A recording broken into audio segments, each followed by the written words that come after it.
નમસ્કાર દર્શક મિત્રો, વેલકમ ટુ જન સમૃદ્ધિ ન્યૂઝ। તો ચાલો હવે નિહાળીએ આજના મુખ્ય સમાચાર।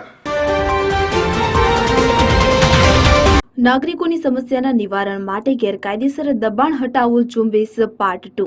બીડભંજન હનુમાન પાસે બાપુનગર રોડ ખાતે દબાણોની હારમાળા। જન સમૃદ્ધિ ન્યૂઝ દ્વારા એપિસોડ 1 માં અમદાવાદ શહેરમાં ગેરકાયદેસર દબાણોને કારણે ટ્રાફિકની ગંભીર સમસ્યા સર્જાતી હોવા બાબતે અહેવાલ પ્રસિદ્ધ કર્યો હતો। ત્યારે હવે આજે બાપુનગર બીડભંજન હનુમાન રોડ ઉપર અસંખ્ય ગેરકાયદેસર દબાણો થઈ રહ્યા છે, તેમ છતાં તંત્ર હાથ ઉપર હાથ ધરીને બેસી રહેતું હોવાની ચોંકાવનારી માહિતી મળેલ છે।